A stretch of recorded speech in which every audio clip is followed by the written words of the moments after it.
will analyze the Department of Commerce's recently published strategy to strengthen the global competitiveness of our nation's travel and tourism industry and to make it more sustainable and resilient. The department developed the first national travel and tourism strategy in 2012 and updated it in 2019 before travel, tourism, and hospitality businesses and workers were just devastated by the impacts of the pandemic. As the pandemic worsened, I joined the chair and ranking member of the full Commerce Committee, as well as ranking member Scott, in asking Secretary Raimondo to update the national strategy to address the impacts of the pandemic and help the travel and tourism industry flourish once again. I continued to push for a new national strategy when Ranking Member Wicker and I, joined again by Ranking Member Scott and several other members of this subcommittee, introducing the Omnibus Travel and Tourism Act, which passed the full committee in December. Our tour bus, as we like to call it, would, among many other things, require the Department of Commerce to regularly update its travel and tourism strategy and present it to Congress. So I thank Secretary Raimondo and the Tourism Policy Council for heeding our call and for developing an ambitious strategy to enhance travel and tourism in the United States. This new strategy specifically aims to, 1, promote the United States as a premier travel destination, including broadening marketing efforts to encourage visitation to underserved and underrepresented communities. Number 2, to facilitate safe and efficient travel to and within the United States and its territories. 3, to ensure diverse and accessible tourism experiences with a focus on showcasing the nation's federal lands and national parks and protecting them for future generations. And number 4, foster resilient and sustainable travel and tourism. Additionally, the strategy establishes an overarching goal by 2027 of increasing American jobs by attracting 90 million international visitors every year, who are estimated to spend about $279 billion annually. Tourism and international travel, well, they grow a country's national output of services.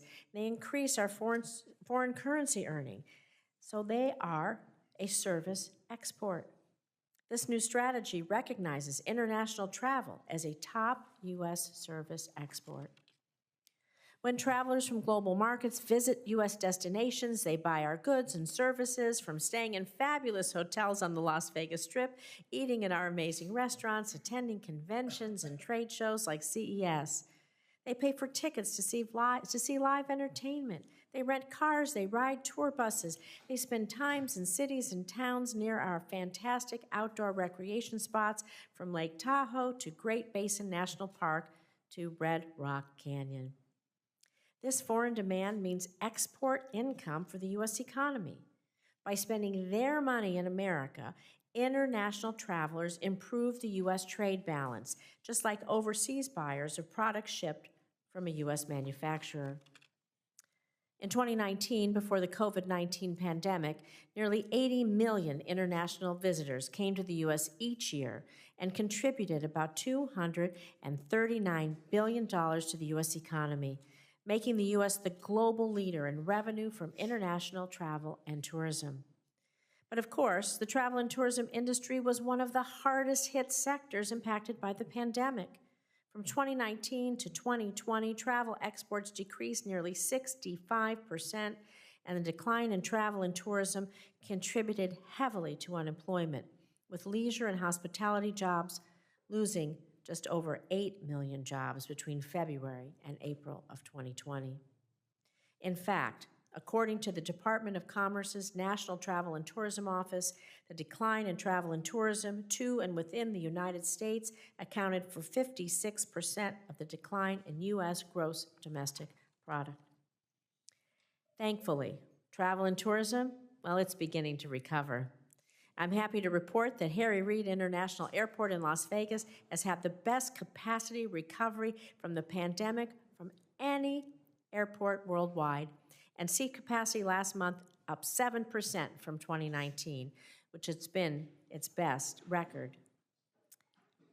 By following the national tourism and by following the new National Travel and Tourism Strategy, the federal government can continue to support this growth and help travel and tourism businesses in Nevada and the nation fully recover.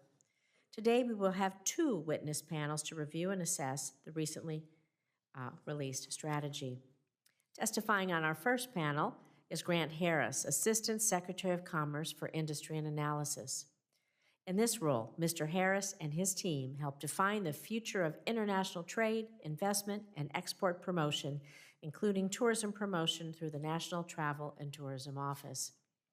Sitting for the second witness panel, we have the Chair and Vice Chair of the U.S. Travel and Tourism Advisory Board, which serves as the advisory body to the Secretary of Commerce on matters relating to travel and tourism industry right here in the United States. The board advises the Secretary on government policies and programs that affect U.S. travel and tourism, offers counsel on current and emerging issues, and provides a forum for discussing and proposing solutions to industry-related problems. We are privileged to have testifying before us Board Chair Bill Hornbuckle and Vice Chair Brad Dean. Mr. Hornbuckle is Chairman and CEO of MGM Resorts International, and Mr. Dean is CEO of Discover Puerto Rico. I will introduce them both to the subcommittee when we begin panel 2. Thank you to all of our witnesses for being here today. I look forward to hearing each of you share your experiences and expertise with us, as well as reviewing the new national strategy. I'll now turn it over to Ranking Member Scott for his opening statement and then introduce our first witness panel. Senator Scott. I want to first thank Chair Rosen for hosting this hearing today, and I also want to thank Chair Rosen for her focus on making sure we grow our national and international travel. Both of our states are tourism states, and I know Chair Rosen cares like I do that we get our travel industry back to even better than what it was before the pandemic. I want to thank all of our witnesses for being here today. I look forward from hearing to each of you of your testimony. The travel and tourism industry has a significant impact on the American economy, and businesses, small and large, are working tirelessly to recover from COVID-19. In the great state of Florida, tourism is the largest driver of economic growth in the state's economy. My state is proud to be home to some of the best travel destinations in the world. I know Chair Rosen would like to brag a lot about Nevada. We've got some of the best travel destinations in the world, which attracts travelers to come to Florida to explore all that we have to offer. Tourism is essential to supporting local businesses, creating jobs, and increasing the ability for states to invest into critical environmental projects, transportation, public safety, and education.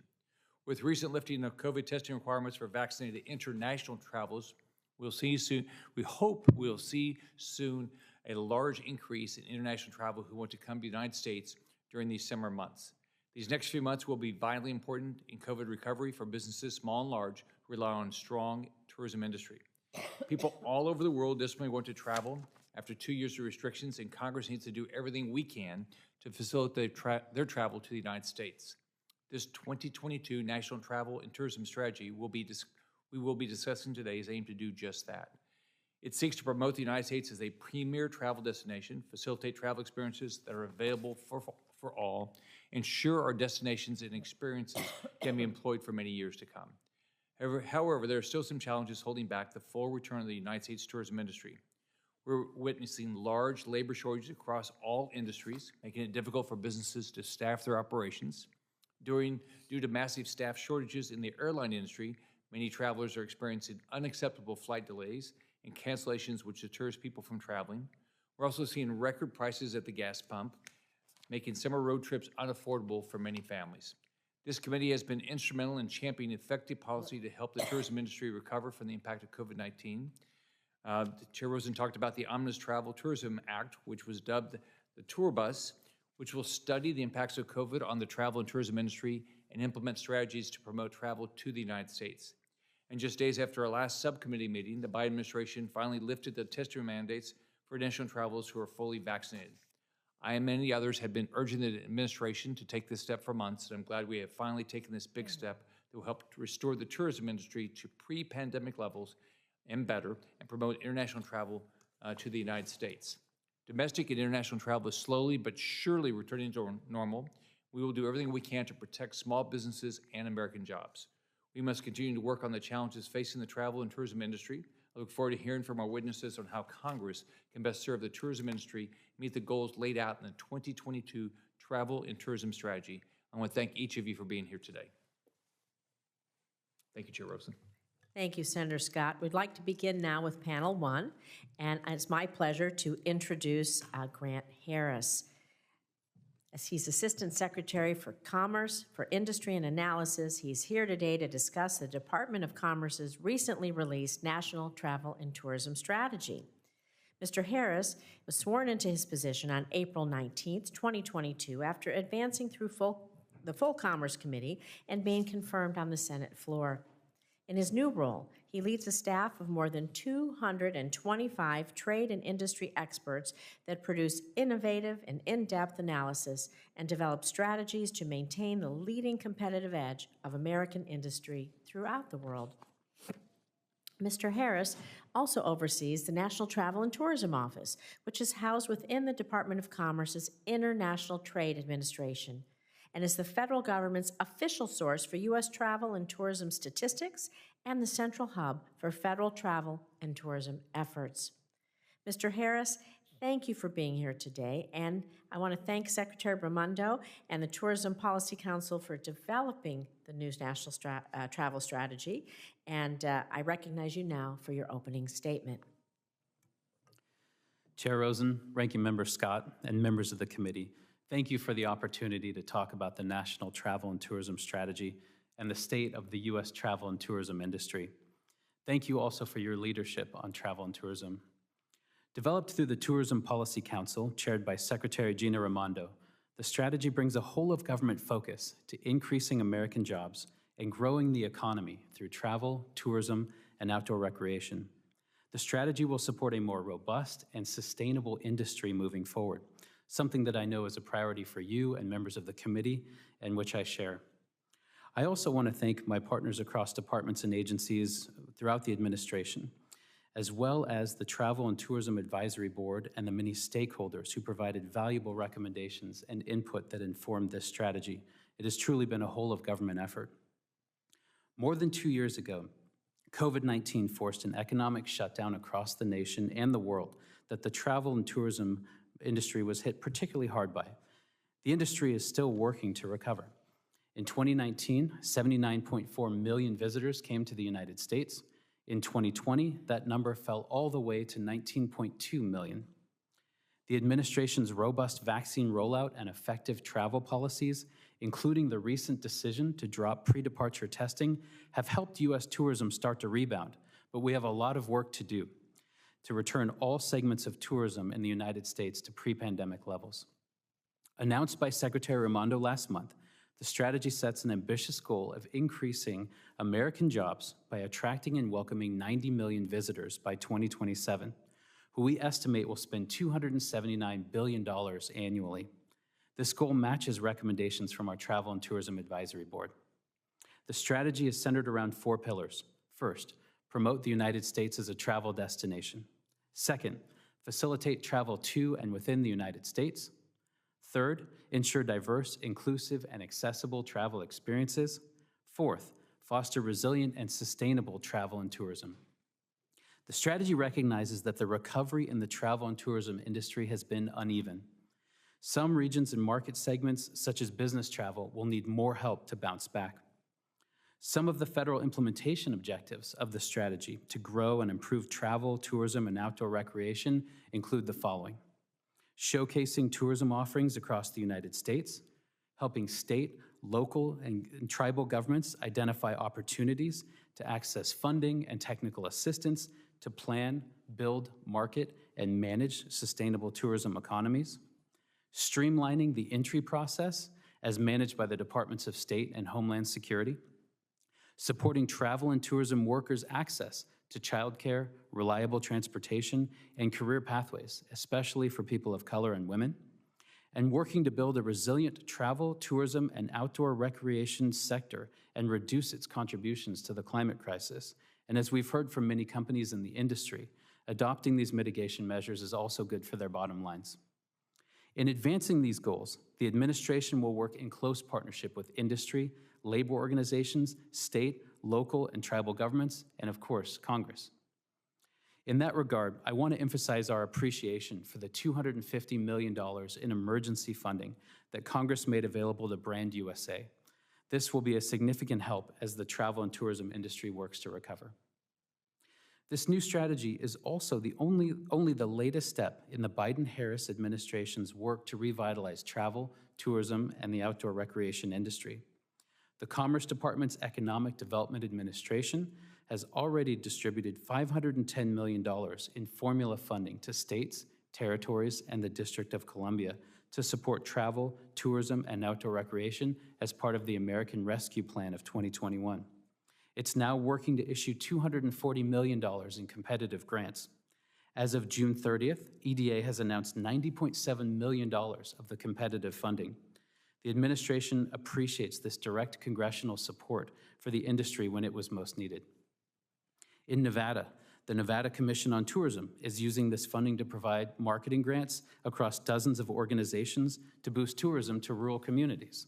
In Florida, funds are being used to conduct marketing campaigns, which include international digital marketing to promote online content in foreign countries. In addition, the International Trade Administration's National Travel and Tourism Office continues to provide vital statistics and data to the industry and inform private sector decision-making while working to enhance the international competitiveness of the U.S. travel and tourism industry. In conclusion, a sustained widespread recovery in the travel and tourism industry depends in part on our close work across the administration and with Congress to support job creation and foster sustainable growth in communities across the country for years to come. Thank you. I welcome your questions. Well, thank you, Mr. Harris, and again, thank you for being here today to address our questions about the National Travel and Tourism Strategy. So I'm just going to jump right into my first question. So we want to talk about agency collaboration to promote tourism, because a key aspect of the new national strategy is that it lays a foundation for a whole of government approach to increasing travel and tourism in the United States. So that makes interagency collaboration key to the strategy's success and to the future growth of travel to Las Vegas, to Reno, tourism destinations throughout Nevada that depend on international visitors. I'm therefore glad to see the strategy recommends streamlining the communication of U.S. travel policy by developing coordinated plans at U.S. embassies and consulates that support increased travel and tourism from international markets. So, Mr. Harris, can you discuss your plan for commerce coordination with the State Department? Talk about how you work together under this strategy to promote, excuse me, I need a drink of water. Thank you. Hang on.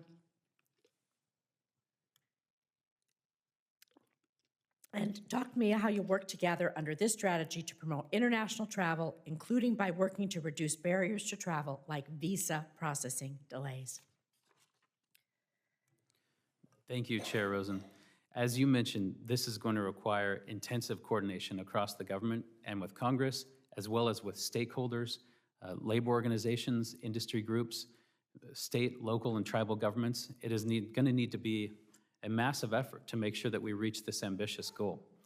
You, Chair Rosen, and Ranking Member Scott both mentioned various issues in your opening remarks, too, about workforce shortages, visas, and other issues that, as you rightly note, the Department of Commerce will need to work closely with the Departments of State and Homeland Security, the Department of Labor.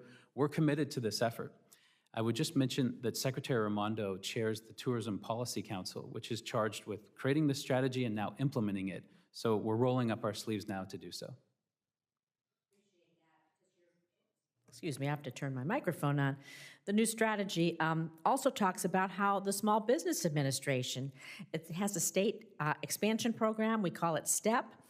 It has potential to help tourism-related small businesses design international travel marketing campaigns and even attract international partnerships through the Department of Commerce's commercial service programs. So can you talk about how the Department of Commerce is going to use the travel and tourism strategy to collaborate with the SBA on STEP to help our tourism small businesses thrive? Thank you, Chair Rosen. Absolutely. Small businesses comprise the majority of the industry, and with SBA and with other partners, we're committed to supporting them. The STEP program that you mentioned is an important example, and this provides funds and access that can help with export development and expanding into international markets. You also mentioned commercial service officers, which the Department of Commerce has in over 100 sites across the United States, including in Nevada, of course. And these are also another important source to help small businesses think about marketing, promoting the diverse tourism products that they have on offer, and increasing international visitation. Well, we want to be sure that all of our small businesses know about these collaborations, because I can tell you in our state, 99% of business is small business. Much of that does rely on our travel and tourism industry, so it's important that you get the word out, that they know that support is there, collaboration is there to help us reach our goals. And of course, our communities begin to thrive and grow, and that's a good thing. We're focusing a lot today on the international travel experience. And so to support inclusive and accessible tourism experiences, the new strategy, it advocates for additional resources for federal agencies to translate and create public materials in multiple languages and in Braille. So earlier this year, my bipartisan bill, the Translate Act, which Representative Titus led in the House, it passed out of this committee. This bill would simplify air travel for non-English speakers, international travelers, and those with visual or hearing impairments by ensuring that TSA signage and materials at airports are available in more languages and in additional forms. This is going to support travel and tourism in and out of the United States. So how does this bill align with the goals of the department's recommendation in its travel and tourism strategy, and what other steps do you think this committee can take to make international travel to the United States more accessible for non-English speakers around the world? Thank you, Chair Rosen.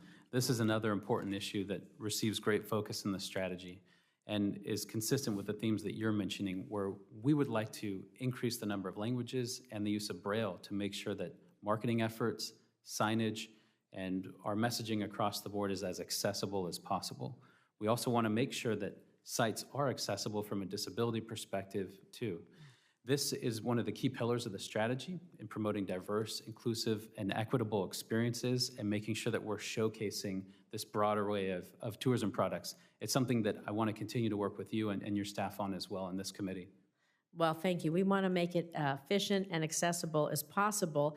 And you've really focused a lot on harnessing efficiencies. And so TSA checkpoints, we know that everybody has to go through them. And so we have to harness efficiencies there. We have to discuss the one-stop security pilot program that you have implemented. So currently, international air passengers, when they arrive in the United States who have subsequent transfer flights, they generally have to be screened again at an airport security checkpoint before boarding the transfer flight.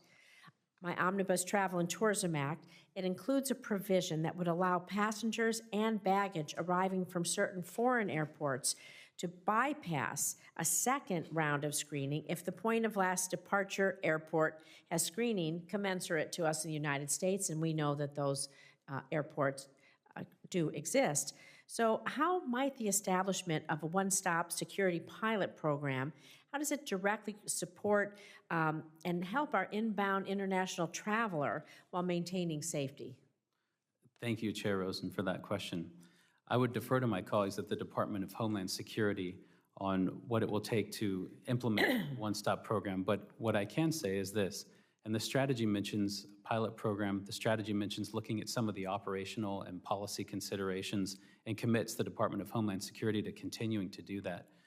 We, taking a step back, are very committed to facilitating travel to and within the United States. DHS and the State Department will be critical. They've made some important commitments, and we're going to now work with them to do all that we can to facilitate that travel and get that number up of visitors. Because collaboration, we're going to continue to talk about that over and over. Collaboration with the SBA, collaboration with DHS for TSA, all of those things are really part of the travel ecosystem. And so when we think about that, trying to be sure that everybody knows what's available and that we're all working towards the same goal becomes really important. And so Senator Scott's going to be back in a minute, but We both have fabulous states, and of course, all 50 states, great and wonderful, and someplace great to travel to and something wonderful to see.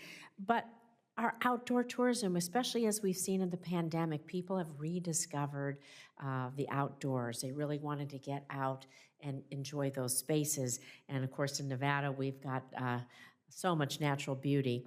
And so your strategy talks about sustainable outdoor tourism, collaborating with our outdoor recreation industry, leveraging that geotourism that supports tourism and sustainability. Outdoor tourism, like I said, major part of Nevada's economy, particularly in our rural communities in the northern part of the state. We have tourism everywhere from Lake Tahoe all the way down to Lake Mead, a Great Basin National Park, some of the darkest skies in the United States. You can really see the stars. And so 15 million visitors annually visit Lake Tahoe, $5.1 billion in economy. And in recent years, we'll focus a lot on Lake Tahoe. It's faced challenges of pollution, traffic, a shortage of affordable housing for the tourism workforce, which is something we have to think about as well.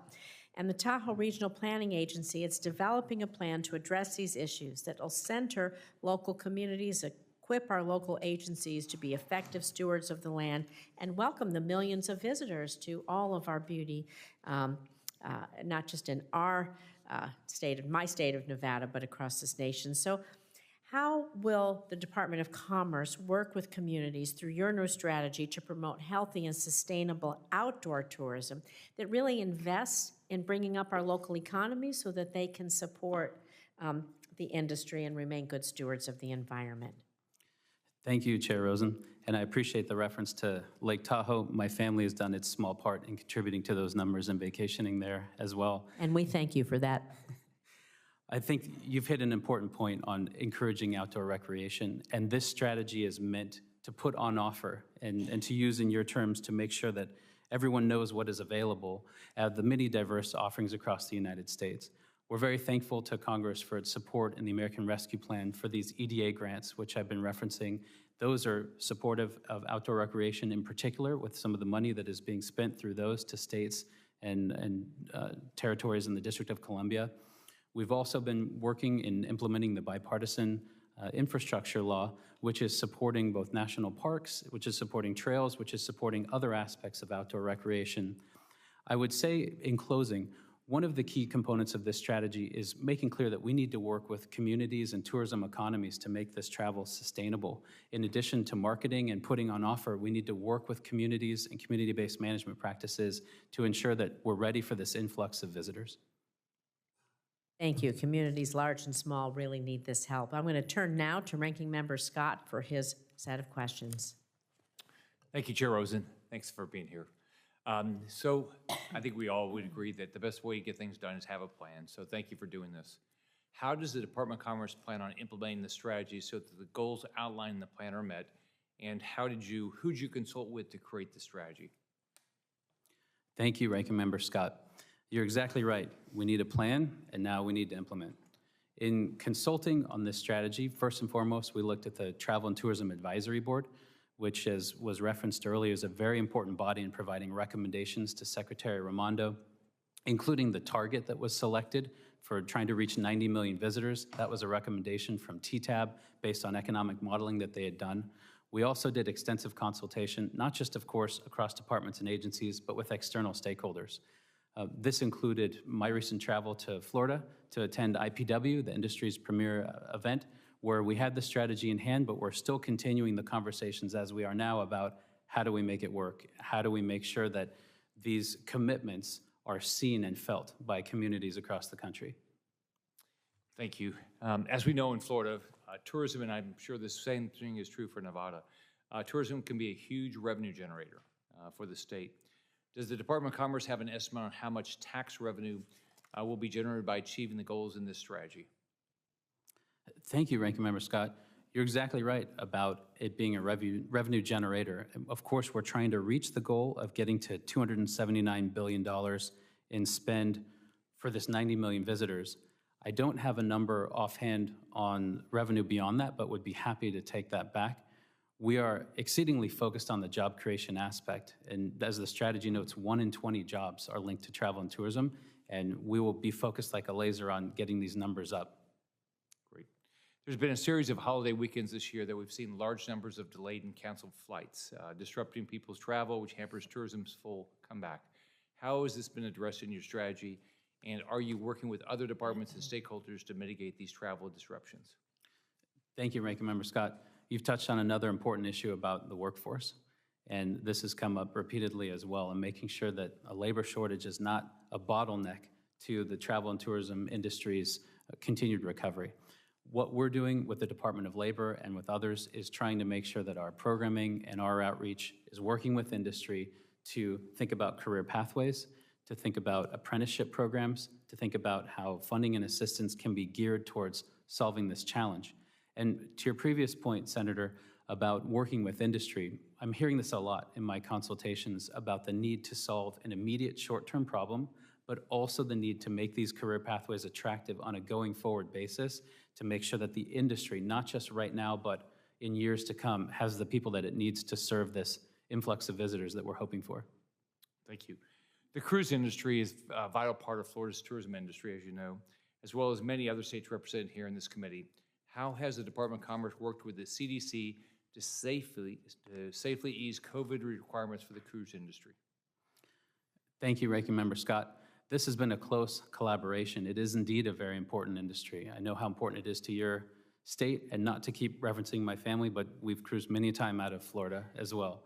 Secretary Raimondo has been focused, especially working with the White House, on making sure that there is a balanced perspective of thinking about economic security and jobs, as well as thinking about the advice of public health experts and making these decisions going forward.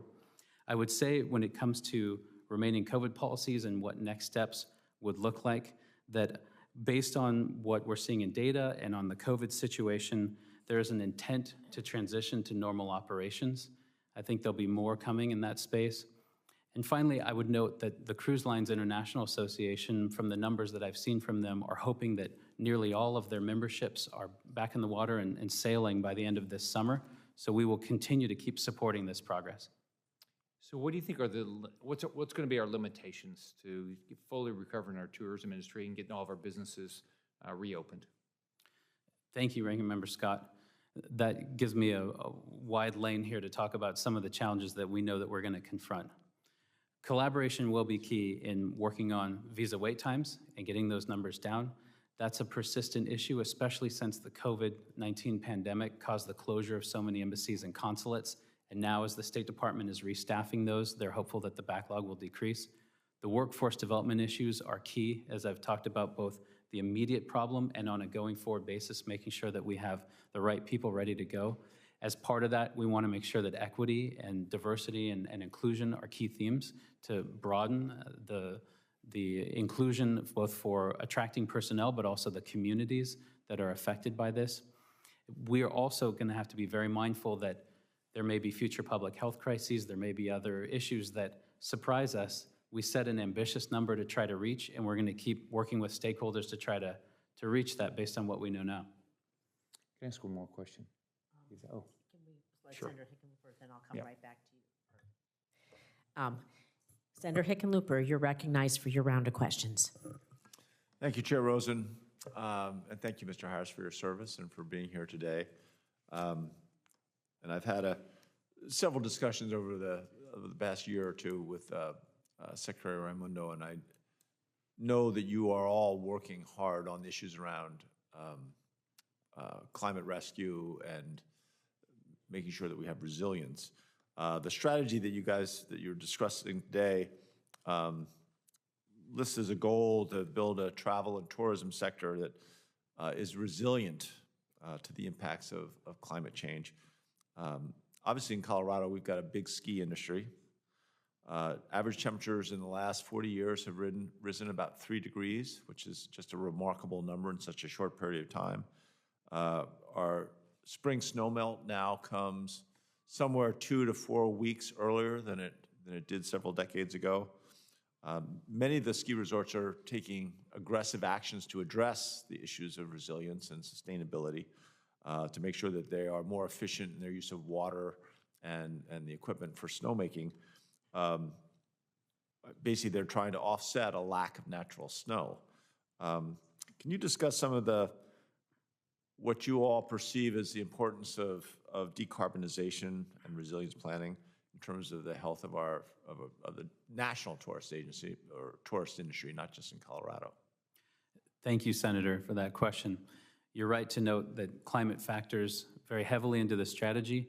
It even includes mention about seasonality and changing temperature affecting ski locales and others where this will need to be factored in and how they welcome and what they do with respect to recovering from the pandemic.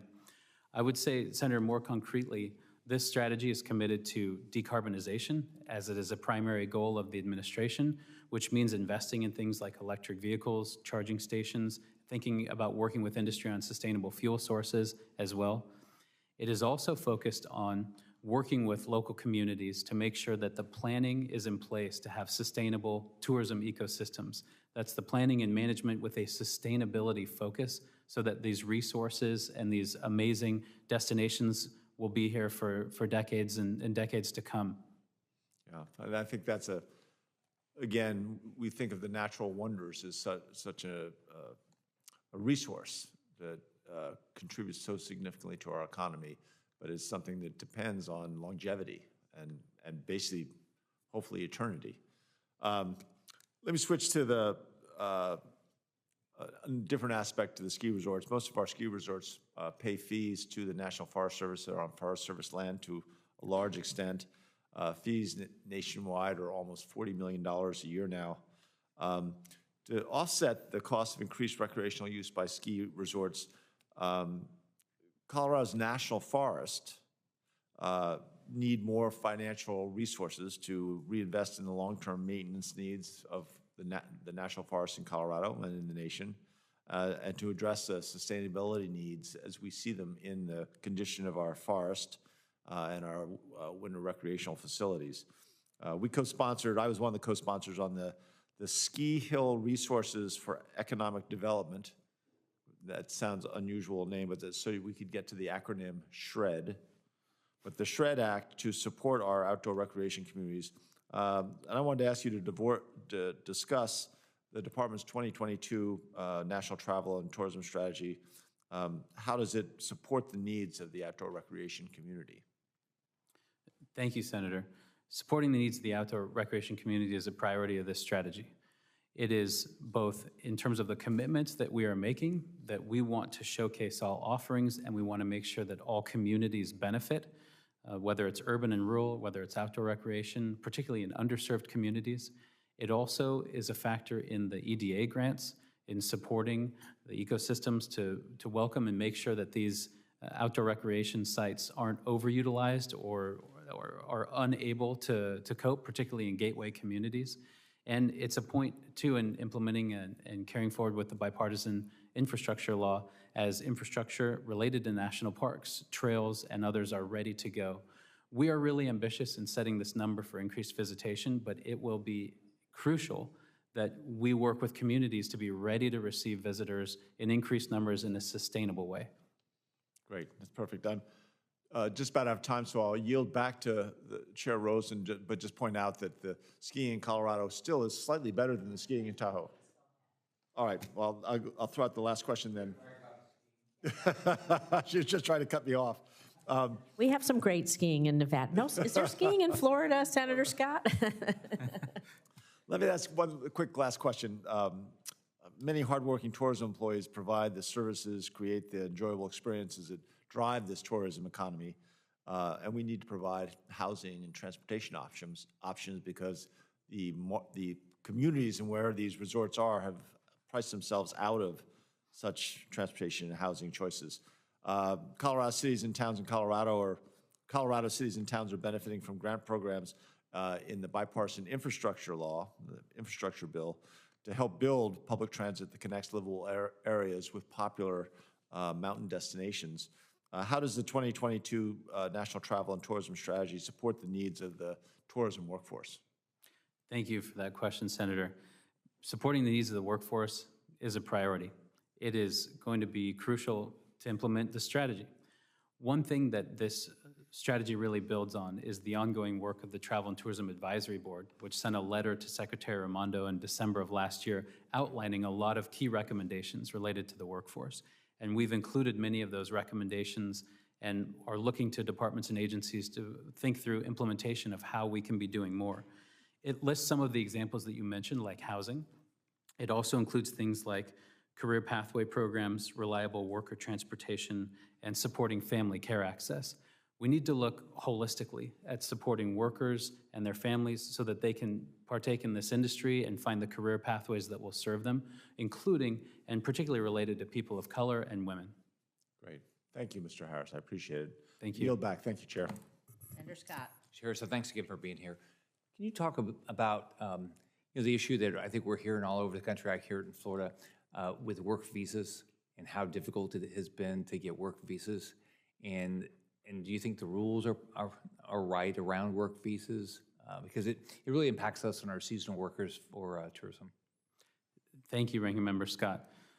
The visa issue is one where we need to be making a lot of progress across the board, and the Department of State is seized with this. I referenced earlier coming back from the pandemic and thinking about processing times. When it comes to processing visas for workers in particular, this is another issue where we're collaborating with the State Department. I defer to them on how quickly they think they can get these numbers down, but it's an ongoing conversation with them. We're very aware that we need to be collaborative across the government, but especially with the State Department, to think about bringing in the people that are needed. And I'm also very aware that many businesses rely on these workers, particularly for seasonal summer work. Thank you. Thank you. I'd like to build a little bit on what Senator Hickenlooper was talking about to build our tourism workforce, because last year the Tourism Travel Advisory Board, we're just going to call it TTAB for short, did advise the Secretary of Commerce that the pandemic had worsened, like you have spoken to already, longstanding barriers to workforce participation in the travel and tourism industry, and it's just created new hurdles to workplace satisfaction. So TTAB recommended that federal agencies take these steps to support travel and tourism's our workers. Access to childcare, it's so important. People may work, of course, in Las Vegas, in some of our hotels, they work all 24 hours a day, 3 full shifts. And so really important that we have broad access to childcare. Of course, affordable housing all across this nation, reliable transportation to and from work, and like you said, career pathways for women and underrepresented minorities. So does the Department of Commerce, again, this is going to probably require collaboration, but does it itself, do you have the workforce and resources you need to meet the needs of implementing and carrying out the recommendations and policies that you've put forward in this strategy? Thank you for that question, Chair Rosen. On implementation, this is going to need to be a whole of administration effort. Secretary Raimondo leads the Tourism Policy Council, which includes all the departments and agencies that have programs and equities related to implementing this, and resourcing them and supporting them will be ongoing needs. I want to thank Congress as well for the important work that's already been done in supporting Brand USA, in supporting the bipartisan infrastructure law, and in supporting the American Rescue Plan funds that EDA is using right now, which again touches on some workforce development and career pathway issues. These are important efforts that will need to continue.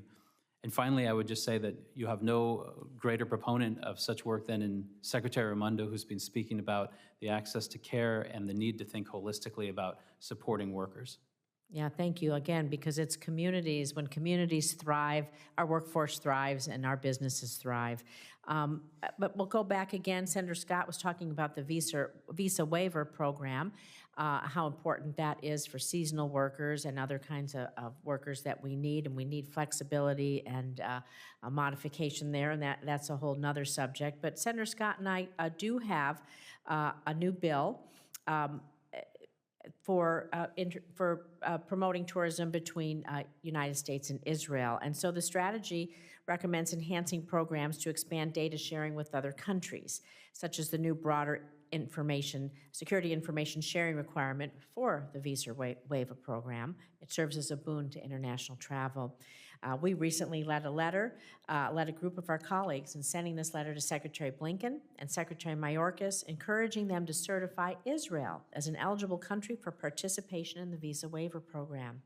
Adding Israel to the program would both enhance national security and boost the U.S. travel and tourism industry. And so, according to the U.S. Travel Association, adding Israel to the visa waiver program could bring an additional 450,000 visitors from Israel to the U.S. over a 3-year period. It's estimated to generate $3.6 billion in economic output and support over 6,000 American jobs. And so, can you talk about how this partnership with Israel and possibly other international, other countries, how do we expand that and help us make it easier again for the international tourists? Thank you, Chair Rosen.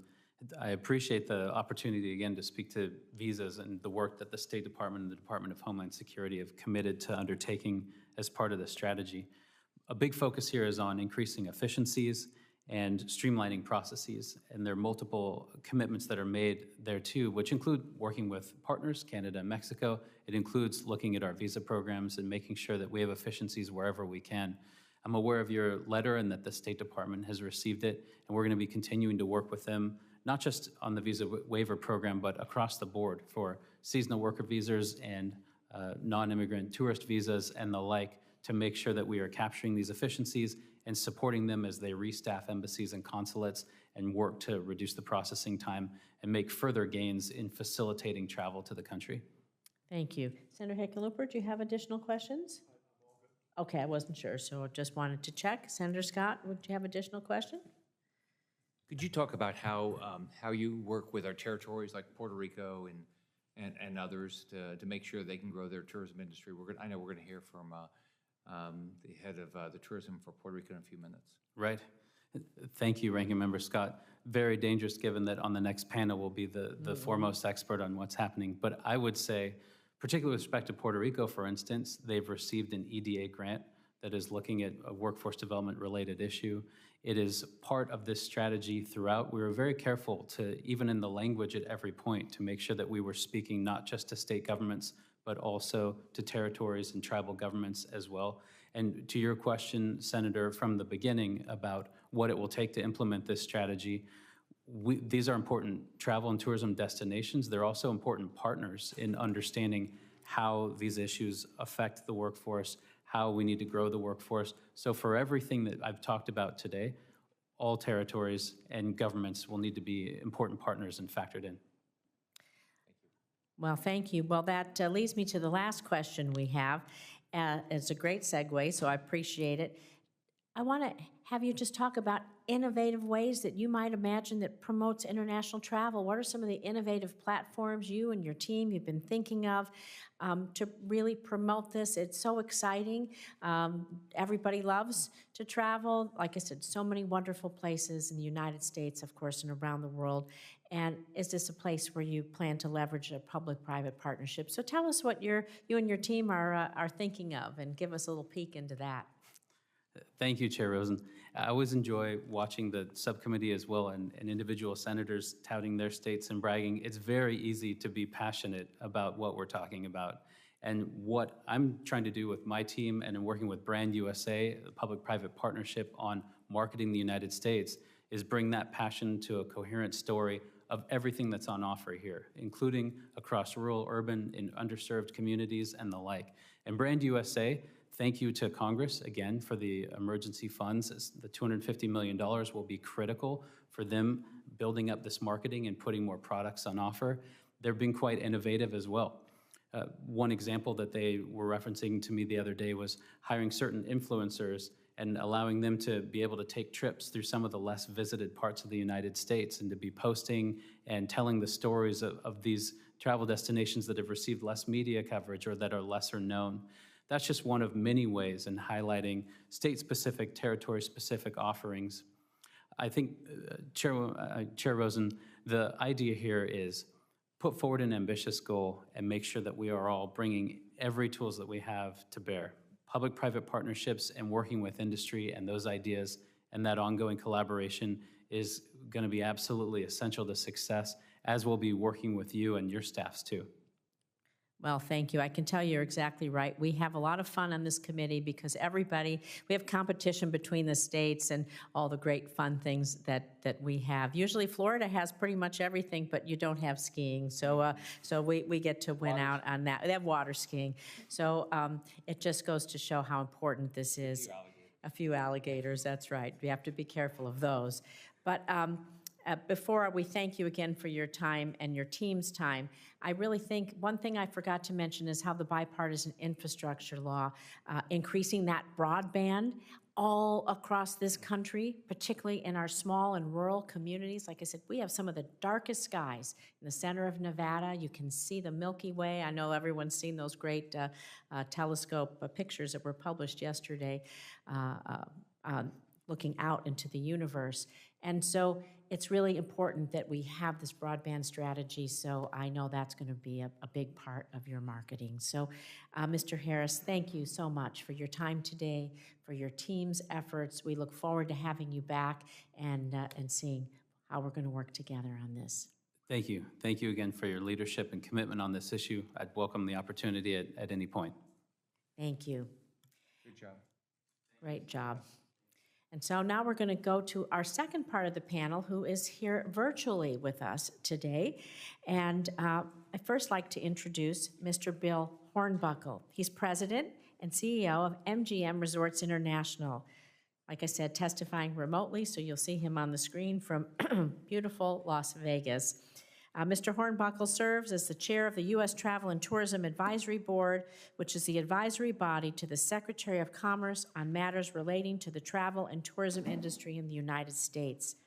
Under his leadership, the advisory board provided critical input to the department on the national travel and tourism strategy that we are reviewing today.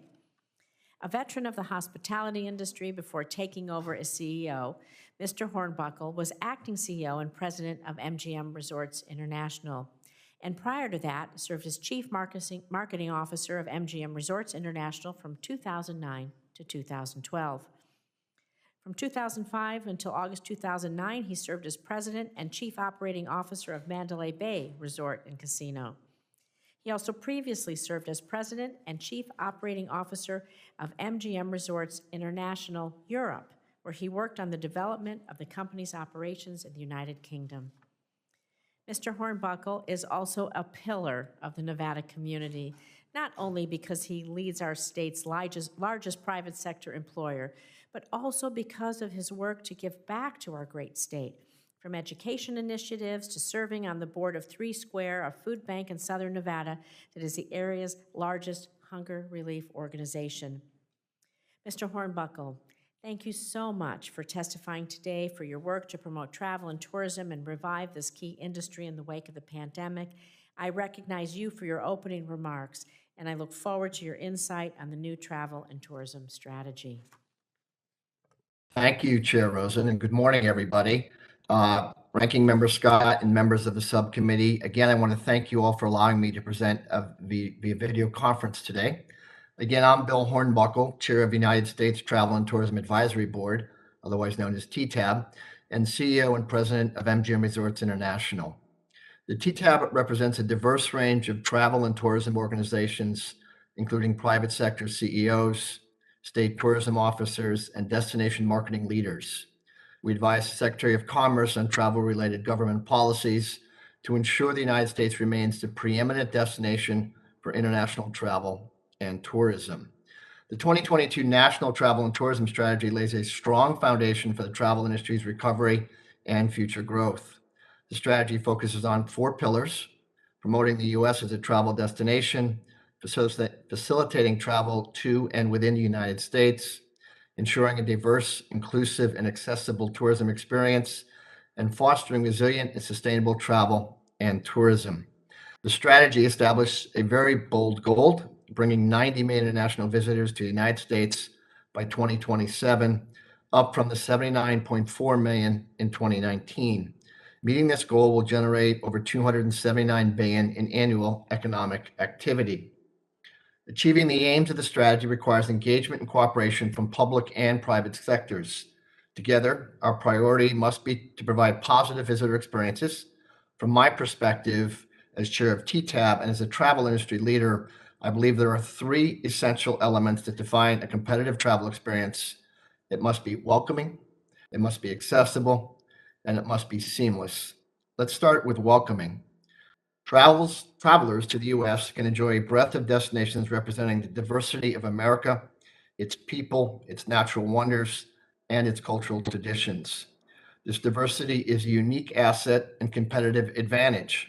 Therefore, the strategy underscores the need for the travel industry to closely partner with state, local, and tribal governments to promote a diverse variety of experiences to international visitors. The strategy also recognizes that attracting and retaining a diverse workforce is indispensable to welcoming travelers. Stronger recruitment, retention, and career pathway programs for women and people of color are essential to building on that workforce. At MGM Resorts, a company that I proudly get to run, we have long prioritized such investments in majority minority communities where we operate, like Prince George's County, not far from you there in DC, Springfield, Massachusetts, and Detroit, Michigan. We are proud of our workforce development and training efforts that create stronger local employment pipelines, and we intentionally design experiences to immerse regional and international guests alike in diverse architectural, cultural, and cuisine. Accessible travel means addressing the impact of climate change, which threatens availability on many iconic attractions. Recent flooding in Yellowstone and record low levels in Lake Mead highlight these challenges. The strategy prioritizes sustainable practices and environmental stewardship to ensure our national treasures can continue to be responsibly shared with our visitors. Accessibility also means that our nation's infrastructure and support travel and tourism. I applaud the administration's effort to pass the $1.2 trillion bipartisan infrastructure law. And as our country begins investing the billions of infrastructure dollars authorized by law, I hope that we will consider what we must do to support our travel and tourism infrastructure as well. States and communities across the country depend on the travel and tourism economy, and visitors and employees alike must have reliable modes of transportation around these destinations. Consider Interstate 15 at the Nevada-California border, where last Thanksgiving, travelers faced a 20-mile backup. Expanding that section of I-15 is the kind of much-needed investment in high-performing travel infrastructure that will be foundational to our industry's success. Finally, travel must be seamless. Technology and infrastructure play an enormous role in enhancing the overall ease and enjoyment of travel. The entire travel industry is innovating. Companies like ours are investing significantly in digital platforms to deliver speed, convenience, and personalized service. But we alone cannot achieve the transformation needed to make travel more seamless. The strategy calls for federal investments to upgrade the travel experience, streamlining the security process, and preparing for a new era of digital IDs, the new digital equipment, and new processes for CBP and the TSA. Taken together, the recommendations of the strategy are essential to the economy and to American workers. Working together, government and the private sector can assure a highly competitive travel future, one that is welcoming, accessible, and seamless, and focused squarely on delivering growth. Thank you, and I look forward to your questions. Well, thank you, Bill. I'm going to turn it over to Senator Scott to introduce our next witness here in person, Brad Dean. Senator. Thanks, Chair Rosen. I'd like to welcome Mr. Brad Dean to the subcommittee. Mr. Dean is the CEO of Discover Puerto Rico. Anybody that hasn't been to Puerto Rico, you should go. It's a beautiful place with wonderful people. But Discover Puerto Rico is an organization that promotes tourism to foster economic growth to the island of Puerto Rico. Mr. Dean got his start in the great state of Florida and did a great job there, and has led a successful career in championing tourism in Myrtle Beach and now Puerto Rico. He's also the vice chair of the United States Travel and Tourism Advisory Board, which played a large part in crafting the 2022 travel and tourism strategy that we are discussing today. We look forward to your testimony about the importance and success of tourism in the great island of Puerto Rico. Thank you. Good morning. Buenos dias. I'm Brad Dean, CEO of Discover Puerto Rico and Vice Chair of the Travel and Tourism Advisory Board. Thank you, Chair Rosen, and thank you, Ranking Member Scott, for the opportunity to come before you today to address the 2022 National Travel and Tourism Strategy. In our role as an advisor to the Department of Commerce, Travel and Tourism Advisory Board has offered numerous recommendations that positively impact our travel and tourism industry nationwide, and many of those recommendations have made it into this strategy. I can confirm that the process was collaborative, inclusive, and involved a diverse array of perspectives from both the public and the private sector. I commend Secretary Raimondo for her leadership and vision in establishing this new strategy, and also for being a champion of the industry within this administration. Also want to thank Assistant Secretary Harris, the International Travel Administration and National Travel and Tourism Office staff for their work, as well as the Tourism Policy Council, and of course, our TTAP colleagues, especially our chair, Mr. Hornbuckle, for the exceptional work and dedication they've shown. The organization I lead, Discover Puerto Rico, is a public-private partnership created in 2018 to lead a recovery of tourism throughout the Commonwealth of Puerto Rico following the devastation wrought by Hurricanes Irma and Maria. To the surprise of many, Puerto Rico began with an amazing recovery, 2 years in fact, and then 2020 arrived. And we started 2020 with a successive string of earthquakes followed by a global pandemic. Yet, we emerged from the depths of this crisis, reaching all-time record levels of performance in terms of tourism revenues, taxes collected, and most importantly, more people employed in leisure and hospitality than ever before in our industry. And through the first 6 months of this year, we're on pace to set even new records and greater heights in travel and tourism. In our island, we have relied upon travel and tourism to strengthen the Commonwealth of Puerto Rico as we transition from merely surviving to thriving. Puerto Rico, in many ways, is a model for the kind of progress that our nation's travel and tourism industry must pursue as we seek not to simply recover to pre-pandemic levels of commerce, but rather build back better, stronger, more competitive, and more resilient. And it's with this perspective that I evaluate and consider the National Travel and Tourism Strategy. This new strategy is broad, bold, and it is ambitious, laying out a roadmap to accelerate travel's recovery and reach 90 million international visitors by the year 2027. Because the national strategy is so broad, I think it's imperative that Congress and the administration focus on key priorities to ensure that we accomplish the goals in this strategy. And when it comes to promoting the United States as a travel destination, Congress and the administration are to be commended for reauthorizing and fully funding Brand USA, our highly impactful and very efficient national destination marketing organization, a remarkable example of what can be accomplished through public-private partnerships. We now need to consider additional measures to ensure that we meet the goals set forth in the strategy. For example, leisure travel has enjoyed a robust pace of recovery, yet business travel still lags behind. The federal government should build upon the success achieved with the EDA grants for tourism within the American Rescue Plan and consider a second round of grants specifically targeted at reviving the meetings and conventions travel segment. When it comes to facilitating travel throughout the United States, wait times for visitor visas, which in some countries have recently exceeded 380 days, are a major impediment to growing international inbound travel. The Congress and the administration should certainly take necessary steps to modernize and improve visa travel processing. Our nation's infrastructure is, of course, the backbone of the travel and tourism industry, yet this is one area where nationally our competitiveness has waned. Congress and the administration should target infrastructure dollars towards the travel industry's most pressing industry's needs, and the Department of Transportation should quickly update its national travel and tourism infrastructure strategy. One of the most pressing challenges faced by our industry is the lack of available workforce. In Puerto Rico today, we employ 86,250 American citizens in leisure and hospitality, and yet many businesses are still understaffed. So when record employment is not enough, it speaks to the significant challenge we face in workforce. Of course, the private sector bears a lot of responsibility for building that competitive, diverse, and inclusive workforce, but there's a number of things the federal government can do to assist in that process. The development of this new national travel and tourism strategy is an important step forward in building a more resilient, sustainable, robust, and highly competitive travel and tourism industry for the future.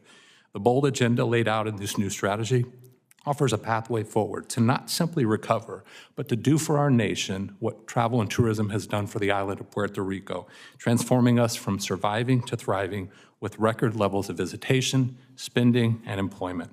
Again, I'd like to thank Subcommittee Chair Rosen, Ranking Member Scott, Chair Cantwell, Ranking Member Wicker, and all of the subcommittee members for not just holding this important hearing, but for your support for our nation's travel and tourism industry. I'm confident that together we can ensure that the best days of our travel and tourism industry lie before us and not behind us. And I look forward to answering your questions. Well, thank you. I'm confident that they lie before us as well, and I know Senator Scott is confident of that. And so as we think about assessing the national strategy, the Tourism and Travel Advisory Board, you did provide key recommendations to the Department of Commerce during the development of the National Tourism and Travel Strategy that we've just been discussing with Assistant Secretary of Commerce Harris. And we've also been talking about how it might be implemented. So before I get into specific questions about particular aspects of the strategy and how it can revive our tourism economy, I'd really like to hear from both of you representing the nation's key private sector tourism stakeholders on the advisory boards you oversee about your assessment of the department's plan. So, Mr. Hornbuckle, what is your overall assessment of the strategy they put forth? What do you feel are its key strengths? And where do you think it falls short? What else do we need to include or think about here in Congress? And then, of course, we'll follow up, Mr. Dean. Thank you, Senator Rosen, for the question. Let me just echo my thanks to my colleague and ultimately to Secretary Raimondo and Assistant Secretary Harris. The collaboration on this has been extensive.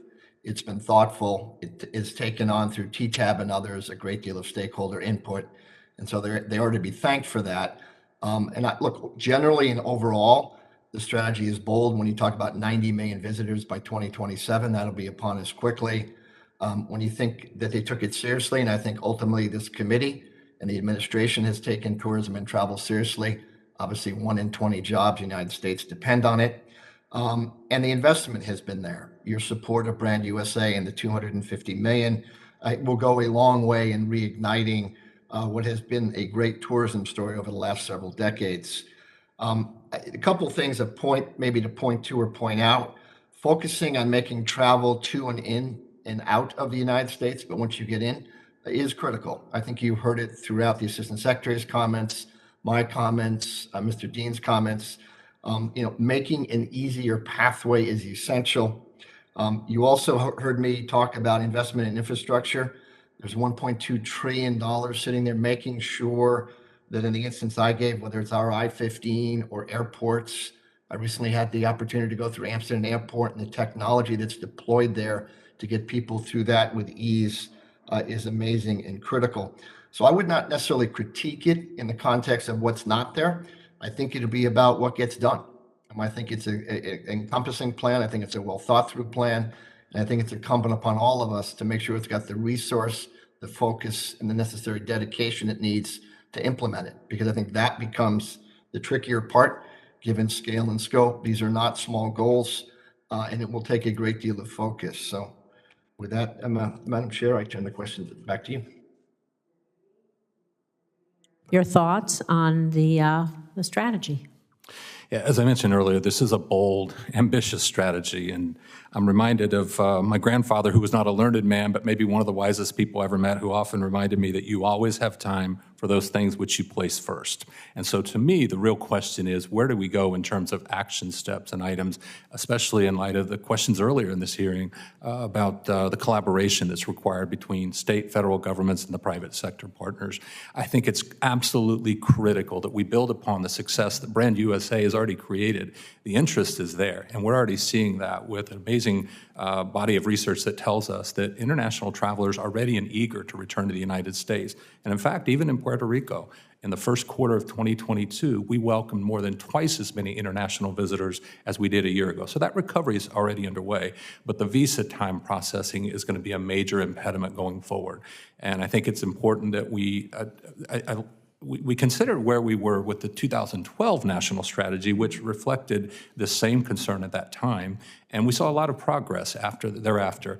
I think it's absolutely important that we focus on those countries where the greatest lag and short-term potential exists. I believe 3 out of 4 potential visa processing opportunities lie within 3 countries, Mexico, Brazil, and India, so we should certainly start there. I think also in terms of the quick, necessary actions to accelerate the recovery, it's going to be absolutely imperative that we look to the second-tier and third-tier cities, not just the top-tier cities. It's one of the great benefits of Brand USA is they really level the playing field and allow all of us to participate. So I think their plan going forward to promote and expand travel and tourism, especially with their current innovative effort of the United Stories, telling those amazing stories throughout the United States. And I think that's particularly relevant as we think about approaching a very important and historic milestone, the 250th anniversary of this great nation. What an extraordinary opportunity. All communities, large, small, metro, rural, both in the 50 United States as well as the other jurisdictions of the U.S., to be able to amplify that message and share with the world what great stories we have, the beautiful places and the beautiful faces that we offered to make extraordinary travel experiences. So for me, the plan is solid. Now we have to take the next steps to put this plan into action to ensure that we return our travel and tourism industry to the robust, economic, vibrant machine it was before. Well, thank you. I share your enthusiasm for that, and I do think your grandfather was a very wise man. Those are wise words. I'm going to turn it over to Senator Scott for a round of questioning. Okay. Thank you, Chair Rosen. Puerto Rico is a standout destination for tourism in the Caribbean and is a shining example of economic recovery from not only the pandemic, as you talked about, but also from 2 large hurricanes. So why don't you talk about what you did and what were the contributing factors? Thank you, Ranking Member Scott. I'd be remiss if I did not acknowledge the support we received from Visit Florida. I believe at the time you were governor, but Visit Florida, the state of Nevada, the state of California, Texas, South Carolina, a number of others were actively involved in helping us create this new public-private partnership. And that was particularly important because after decades of tourism promotion that had been inconsistent, largely due to the frequent changes in leadership in the Puerto Rico government, we finally now have a private sector-led public-private partnership that is delivering record results. And I think that was certainly an important step. But I must admit, I think the real strength and certainty of the recovery in Puerto Rico is the spirit of strength and resiliency within the people of Puerto Rico. And when you consider what they faced over the last 6 to 7 years, the Zika virus, Hurricanes Irma and Maria, earthquakes, not to mention, financial challenges, and then a global pandemic, their sense of unity transcends governmental, political, and socioeconomic barriers, and that's certainly been the foundation for the recovery. I also think that the Beatles said it best. We get by with a little help from our friends. We've had extraordinary support from the federal government, which continues on through this day.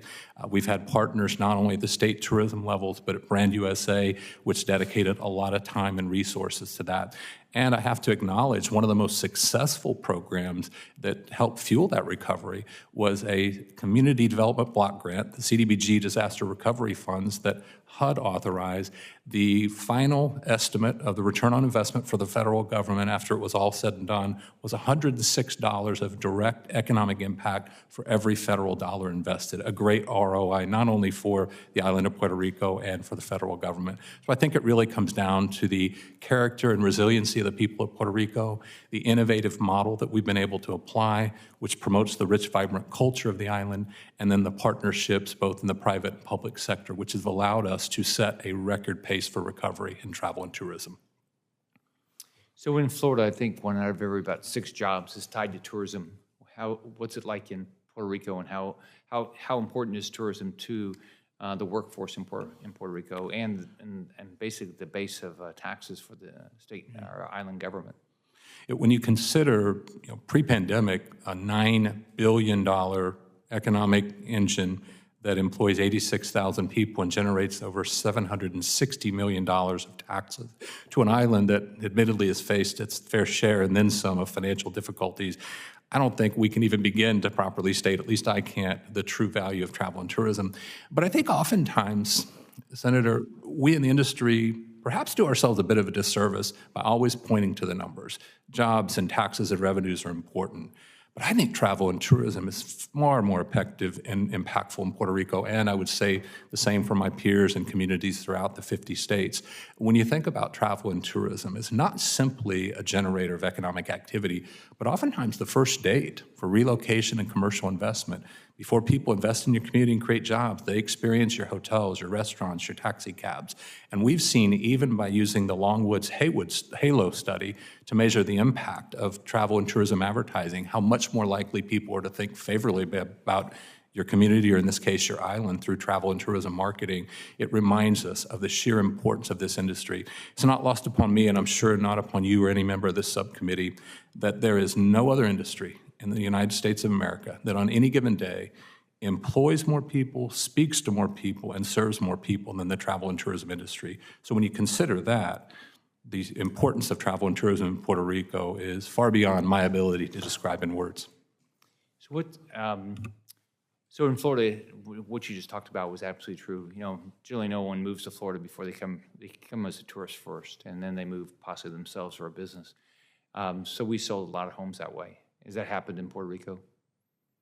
It certainly does, and we've seen that not only in the metropolitan area, but in some of the outlying areas. In fact, like your states of Florida and Nevada, and I'm sure others represented on this subcommittee, oftentimes that demand for housing that starts with a visitor who's now relocating or investing, maybe a second home or rental property, often competes with the housing needed for local residents, which I think underscores the importance of affordable housing strategies in all that we do. But we have definitely seen both before and after the pandemic, the impact that travel and tourism has on the real estate and development industry. And I don't expect that to slow down anytime soon. Thank you. Thank you, Chair. I'd like to recognize Senator Sullivan, great Madam state of Chair. Alaska. Thank you. Well, another great discussion on the subcommittee, so I want to thank the ranking member and the chair. I think this is a, you know, I just wish a lot of our colleagues could be hearing Mr. Dean, your discussion. I never really thought about it that way, about, hey, tourism brings the kind of tip of the spear of investments and buying homes and a vacation home. That's obviously that happens in all of our states. So that's really a great insight. I never really thought about it that way. I've been someone who's kind of been thinking about it on the numbers, and in Alaska, you know, the numbers for us are really big. It's a big part of our economy, like it is for Nevada and Florida and so many other states. So it also helps us with our trade deficit. As you know, tourism are services that count favorably to the goods and service surplus that we need. I just hosted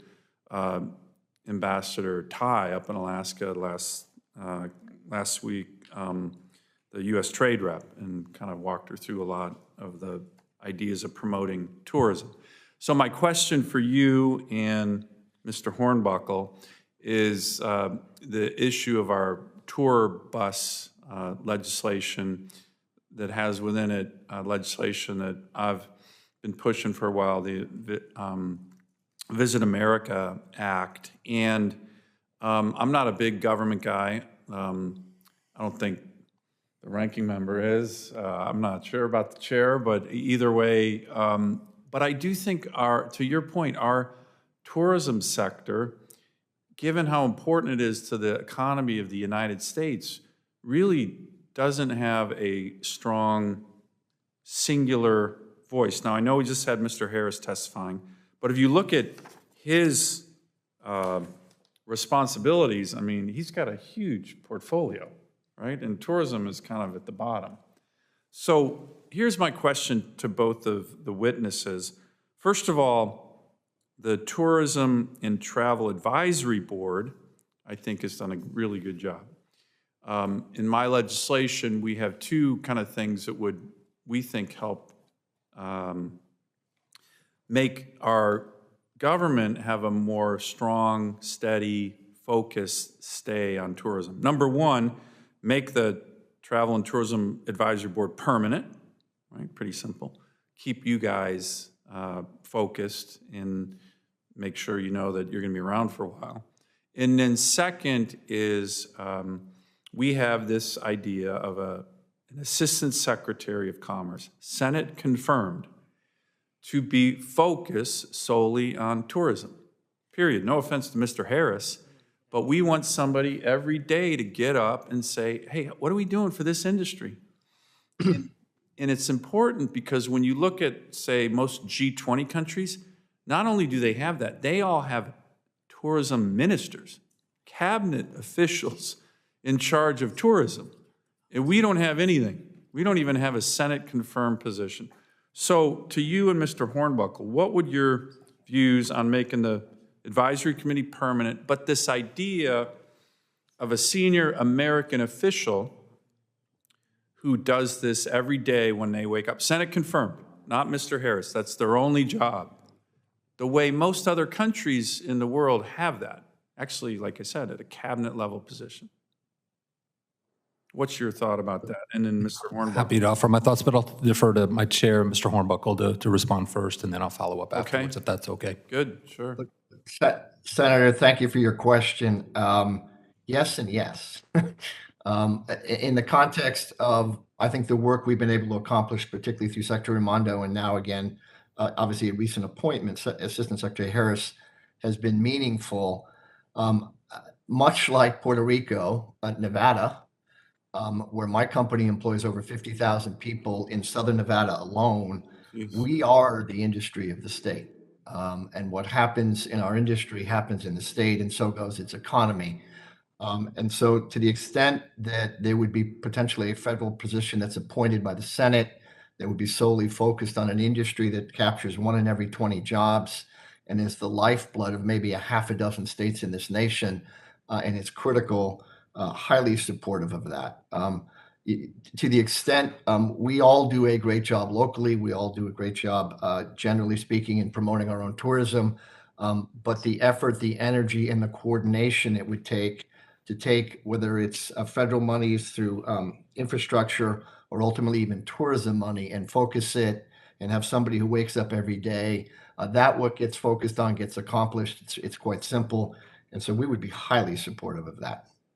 Great, good. Thank you very much. Mr. Dean, you have a thought on that? I would echo what Mr. Hornbuckle said. I absolutely think this is a necessary and important next step. When you think about the magnitude of the travel and tourism industry, the jobs created, the revenues, the taxes, to borrow from you, to have someone who wakes up every morning asking, what can we do to take that next step? And not just on a national scale, but how do we take these programs and work it through this intricate network of regional tourism promoters, state tourism organizations, destination marketers?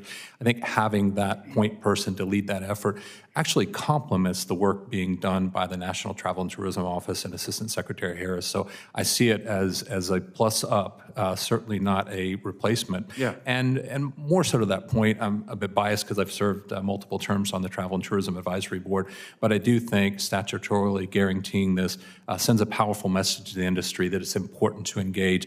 Of course, we have to make sure that the board continues to be diverse and inclusive and reaches all different segments of destinations as well as industry segments, which I think it currently does in many respects. So certainly think that's an important, and I would take it one step further. My hope is the Department of Transportation will perhaps follow the same path, update their national travel and tourism infrastructure strategy. And I believe, you know better than I do, prior legislation actually called for a similar position in the DOT. In a dream scenario for me, but maybe it's not a dream because I'm speaking to the people who can make this reality, I think every major federal agency should have a top-level, highly placed individual that is there to make certain that the travel and tourism industry and the federal government are closely aligned. It happens sometimes not efficiently because we find the right people within the administration, but I think having a highly placed leadership position in major agencies would not only make us more efficient, I think it would help the industry better liaise with the federal government, and I think it would prepare the federal government to be even more impactful in helping grow this important industry that impacts every community throughout our great nation. Yeah, great. And Madam Chair, you know, just following up on two other points, I think, from this hearing. One is that, you know, this is also an industry that is so impactful for states like ours. It's really impactful, but I think it impacts everybody. And it's also an industry that everybody supports, right? Let's face it, there's certain industries, my state's a big energy producer. Okay, we got some colleagues who aren't so, you know, thrilled about producing oil and gas. I think we need it. I think the men and women who produce oil and gas are heroic in producing something that we need and help us win wars and make our country strong. But not everybody's a big supporter. But the tourism sector, I mean, what U.S. senator is not a big supporter of the tourism sector? That's one. But I think, you know, just looking at Mr. Harris's portfolio, right? 7 different offices, many of which are very different. Trade, manufacturing, I mean, so again, no offense to him, but I think the witness on the first panel almost proves our point, which is having someone focused on this industry day in and day out. Senate confirmed, so it's a high-level position, is good, and helps us compete with other countries who have minister-level government officials in charge. So hopefully we'll keep moving on this. Thank you, Thank Senator. I appreciate it. I'll tell you, I think everyone on this committee thinks that we should have a national director for tourism and travel. And I know that Senator Klobuchar, who I'm going to recognize next, author of Brand USA, of course, 10,000 lakes in Minnesota, lots of things. This, I said, it's a great committee. We all know all the wonderful things about our state. Senator Klobuchar, I'd like to recognize you, please. Madam Chair, I just wanted to mention, 10,000 lakes in Minnesota. I think I mentioned last hearing, 3 million lakes in Alaska. Okay, So yes, just, I've I heard know about Senator this, and I Klobuchar think we likes should it. take this offline for our discussion.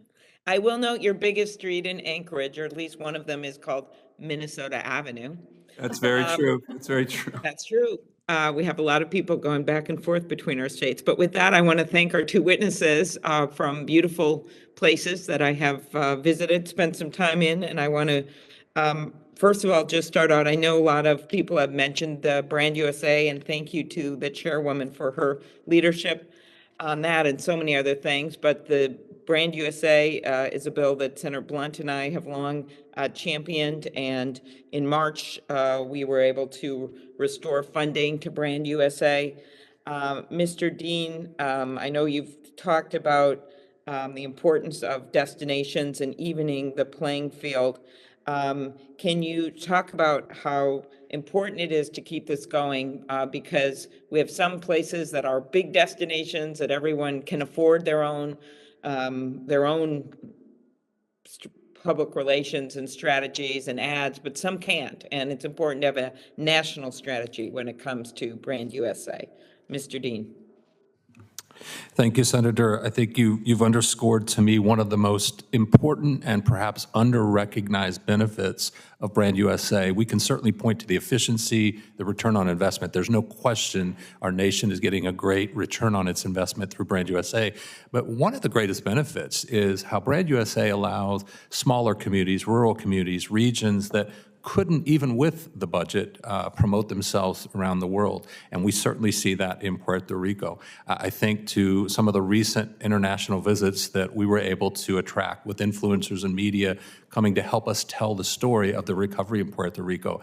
They're going to the coffee haciendas in Utuado and at Juntas. You might never know they existed if you were an international visitor, but Brand USA allows us to benefit our industry and our coffee farmers that way. They allow us to showcase communities like Cabo Rojo on the West Coast and Ponce, the glorious city on the South Coast. These are unique destinations within the island that offer an extraordinary opportunity for to experience the rich, vibrant culture, to live Boricua, as we like to say.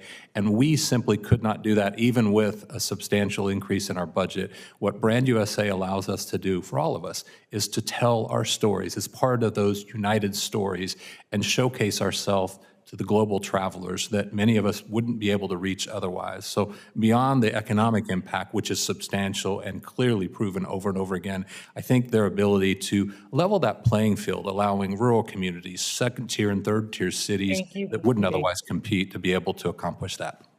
Now, of course, you're challenging me with all the mention of places in Puerto Rico, which, as I've said, I've enjoyed. Mr. Hornbuckle is going to want to mention every place in I won't, I Nevada, promise, I promise. which I have probably visited. And of course, you're just getting me going to want to mention Duluth and Lanesboro, and in addition to the Mall of America and many, many great places in my own state. I want to turn to something else, and that is the wait times that we're seeing, long visa wait times as we return to international travel. And I've appreciated some of the work that's been done recently to make it easier to travel internationally.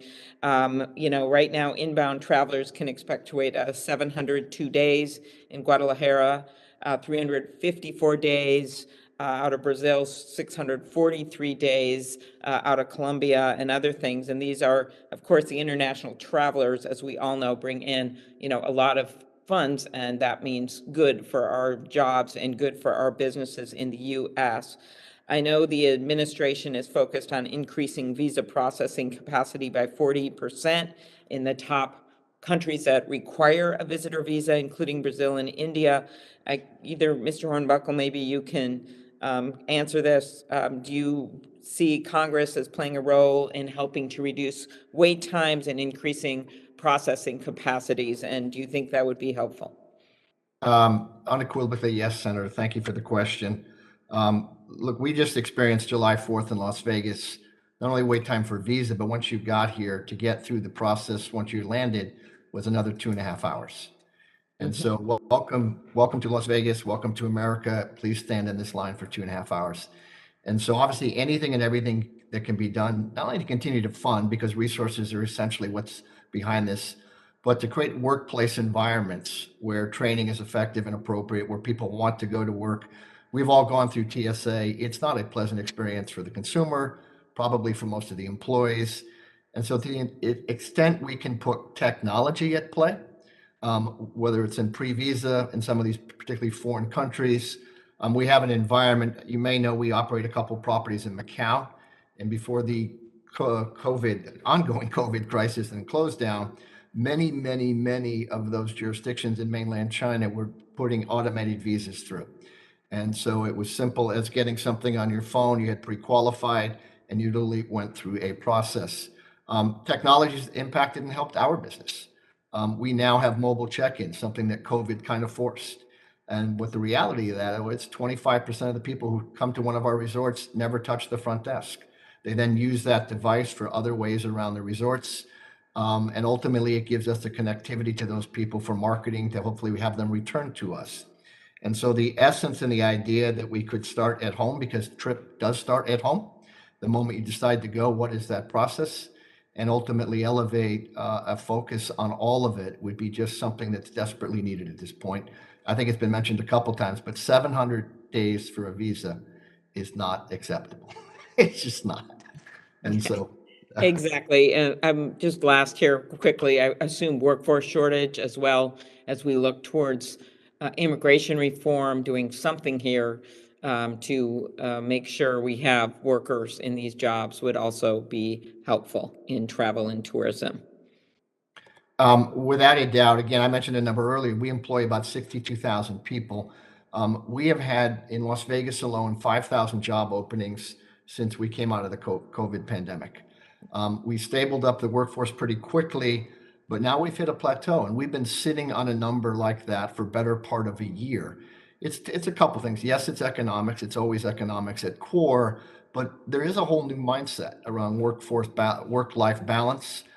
People in our industry work hard. They work long hours. They work mostly when people don't want to work, weekends, nights, holidays. And so training, getting people in, I will tell you my story. I literally was a busboy who made it to CEO. This industry has a lot to offer. And to the extent we can get people in programs for training, we do, I think, a fairly good job both in the company and throughout some of our industries to do that. But we just need more help. We need more support and, frankly, more resource to put people into effective training programs that can live and lead to lifelong careers. Exactly. Well, thank you very much to both of you. And mostly thank you, Senator Rosen, for your incredible leadership. Thank you. Thank you, Senator. Thank you, Senator Klobuchar. Senator Scott, do you have any second round of questions? Sure. Well, first off, I want to thank both of our witnesses for being here. In both of your jobs, one is chair and vice chair of the U.S. Travel and Tourism Advisory Board, and in your roles, in your respective roles in your companies, can you tell us what you're excited about as far as this strategy and how you'll implement it in your different roles? So we'll start with Mr. Hornbuckle. Thank you, Senator, again for the question. Look, what is amazing to me is the rebound of travel domestically. Obviously, we've spent a great deal of time talking about international travel, but we're up from where we were in 2019. Our resorts are filled principally with domestic travelers. And so there is a mindset, whether it's escape, whether it's a whole new mindset on life, given COVID and all that it's brought emotionally to people and their families. Travel's on, we are on fire in the context of domestic travel. Our corporate business is coming back. And now, thank you to the administration and to yourselves for lifting the testing requirements. Our international business is starting to come back. So I'm just very excited about the notion of travel, the notion of international travel of note. We're about to host next year for the first time something you enjoy hosting in Florida, F1. That will draw 150,000 visitors, I think, to our community as it does to Miami. And so those are the kinds of things that excite me. Basic overview. Mr. Dean? Yeah, Ranking Member Scott, I think perhaps what excites me the most is I think back over the past couple of years, the worst crisis ever in the history of this industry.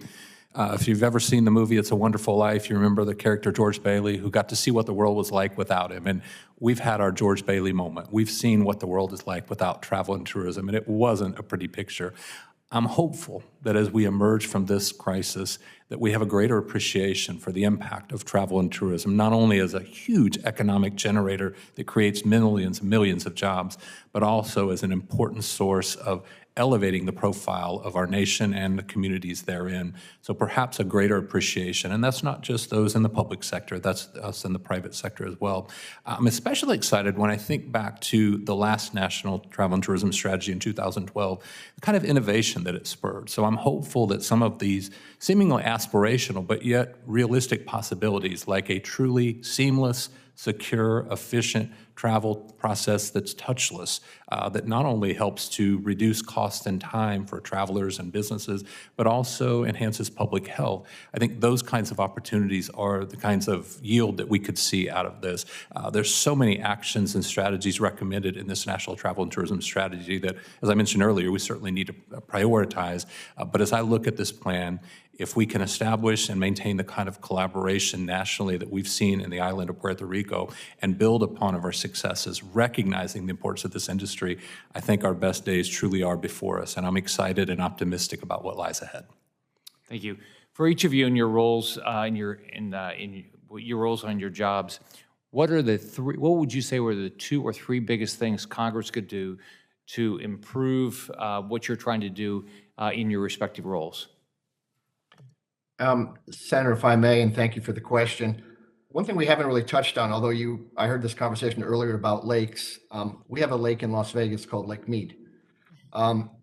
One of the things that concerns us and the things that at least keeps us up at night aren't the things we can control, it's the things we can't control. And so leaning into this committee, into the other agencies that impact this, Lake Mead is in trouble.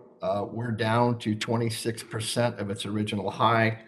It feeds 90% of our valley with water. We only get, meaning Southern Nevada and Nevada, 2% of the lake's water, but it is essential to our livelihoods and to ultimately the continuing growth and prosperity of the community. So anything and everything that can be done and focused around resources, obviously that's our example. We have other issues that are caused by rising waters, temperature change, Yellowstone that I mentioned in my opening remarks and comments, just all critical to our success. And the kind of thing that this, obviously we will focus on through TTAB, and ultimately, and hopefully this committee can help us focus on with the right federal resources to make sure that things that are as essential as water are continuing to be fed to a community like ours. So thank you. Mr. Dean? Yeah, I think one thing that we didn't touch on when we talk about the meetings and events sector is the important role the federal government can play in helping facilitate bids for these large, massive events and conventions. At times, the visa processing time, the wait time, the customs challenges and other infrastructure issues can be a competitive impediment. So it's not looking to the federal government to necessarily lead the process, but help facilitate some of these bids, which I think would help not just our major markets, but the compression therein. Another thing that certainly that Congress can lead is to help make sure the Department of Transportation targets not just resources for high priority travel and tourism infrastructure projects, but to provide guidance for regional tourism alliances and state and regional tourism promoters to allow us to better access some of those travel and tourism dollars that we know are going to be important to building the infrastructure we need, and certainly targeting workforce related grants that would help young Americans who perhaps don't realize the amazing future that awaits them with a career in travel and tourism. I think is certainly something to help. And last but certainly not least, least in Puerto Rico, anything that Congress can do to encourage FEMA to accelerate the investment that you've already made. I think there's billions of dollars that are on the way to Puerto Rico to rebuild its infrastructure. Last I checked, just a small percentage of the 13,000 projects that have been approved and funded by the United States Congress and administration have been completed. So we need to accelerate that process. And while that may not be directly up to you, anything you can do to influence that is certainly helpful to the future of Puerto Rico, not just travel and tourism, but the people overall. Thank you. Thank you, Chair. Well, thank you. Well, you both set me up for my last two questions. And so we're going to build a little bit upon what, Mr. Dean, what you just mentioned about leveraging large-scale events. And what does it better than Las Vegas? We're home to national and international conventions and special events. We draw hundreds of thousands of visitors at a time to the Las Vegas Strip, downtown, throughout our entire valley. We know that these marquee events, from the Consumer Electronics Show to the really exciting NFL Draft, along with Nevada small businesses, well, they drive revenue not only for their hosts, but for the hotels, the restaurants, live entertainment, businesses nearby, shopping, and the like.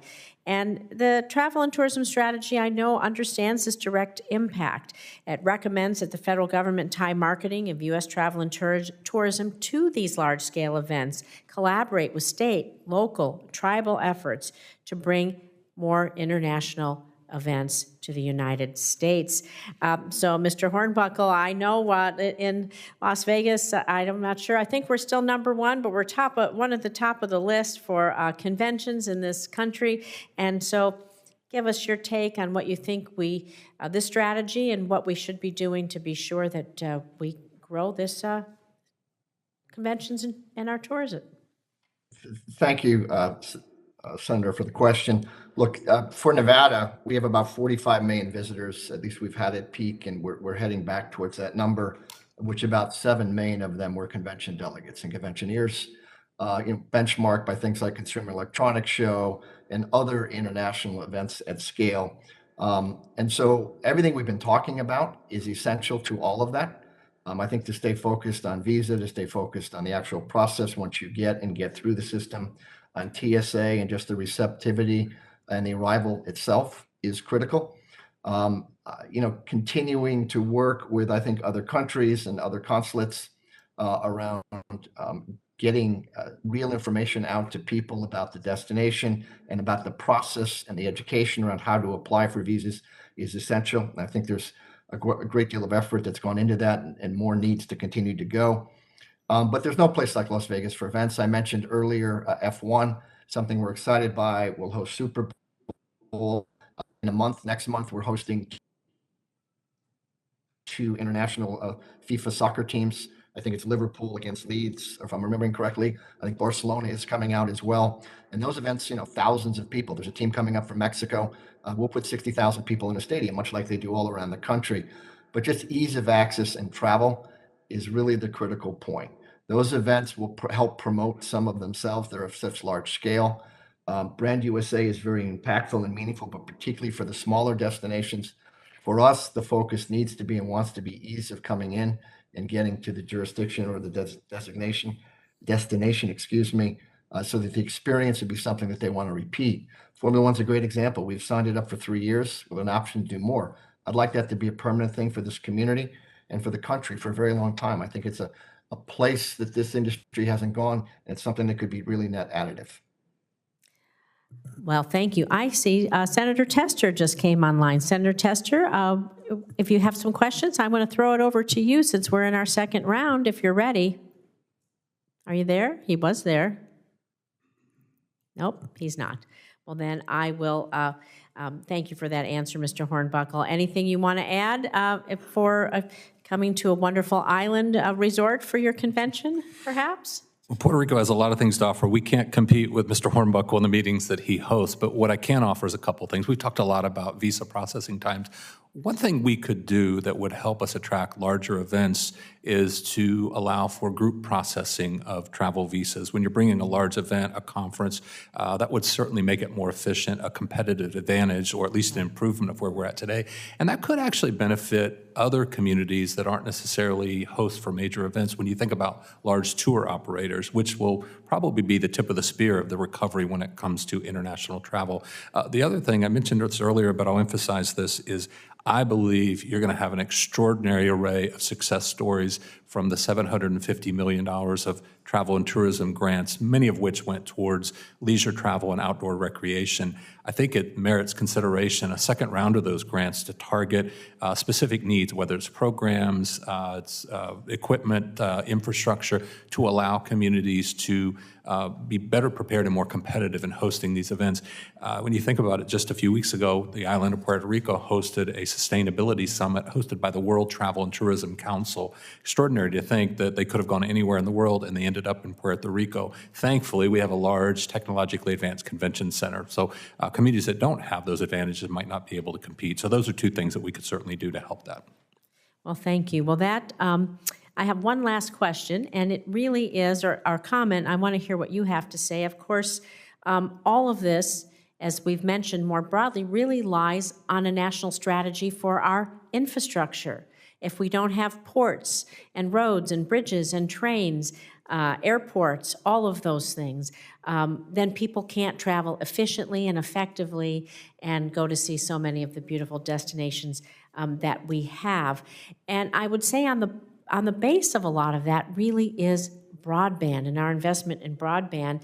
And the bipartisan infrastructure law, which I was proud to help write and pass, it does include provisions I helped draft that make significant broadband investments in rural and underserved communities, something that I know are going to be critical for leveling the playing field for travel as people come to our large destination and then may want to venture out to see some other beautiful things in the state of Florida. They might go to Miami and then go down to maybe the Florida Keys, right? Do I have that right? And in Nevada, they may visit, if they're in Las Vegas, our beautiful Red Rock Canyon, just a few minutes off the Las Vegas Strip. So according to the NTIA broadband maps, I'm going to ask you a little bit about Puerto Rico, then Mr. Hornbuckle, I'll ask you what you think about infrastructure generally as we allude to climate change and the others. Less than half of Puerto Ricans have access to basic broadband service. Can you talk about how this investment in broadband is going to just help your economy overall? And of course, yours is really a tourist-based economy. Yes. Subcommittee Chair Rosen, you're absolutely right in terms of the importance and impact, not just on travel and tourism, but commerce in general and the quality of life. We've been very fortunate in Puerto Rico to see a huge historic investment in infrastructure in our island as a result of some very unfortunate circumstances almost 5 years ago with 2 major hurricanes. But having seen what's happened since, the massive investment of infrastructure, today we have 3 5G communication networks and 31 internet service providers, which has actually become a competitive advantage for us in competing for many types of travel and tourism business within the Caribbean region. However, that's limited to certain areas of Puerto Rico. So the importance of expanding those types of networks, particularly broadband connectivity, not only levels the playing field, I think it opens up important business opportunities. And in an island like Puerto Rico, where there's so many federal assets, the only rainforest in the U.S. Forest Service system, to be able to access technology is it's a multiplier, if you will, of the economic potential. And what we've seen is that, and the focus on local community engagement is actually allowing the federal rainforest in Puerto Rico, El Yunque, to become a micro-business economic development tool. So I think it's incredibly important, and it speaks to the future potential of travel and tourism, not just in Puerto Rico, but throughout the United States. Well, we could use some of that rain, certainly in the state of Nevada and all the West Coast where we're experiencing extreme drought. Mr. Hornbuckle, anything you want to add about how these investments in our infrastructure, workforce, housing, childcare, how it's going to make a difference to support your industry? Sure. So again, thank you for the question, Senator.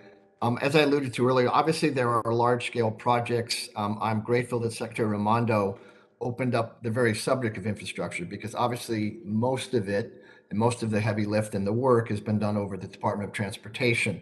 But what we're endeavoring to do is to identify large and small projects that will have a major impact on our industry. And so whether it's the I-15 corridor that I mentioned earlier, whether it's funding for technology and development of ease of getting through airports, particularly the process through TSA, or that last mile, as I call it, where it's workforce, where it's helping in a couple of our instances where the public transportation just doesn't quite get to the last mile, where so many people, so many of our entry-level positions rely on public transportation to get to work, to make it accessible. Because right now it isn't in every place.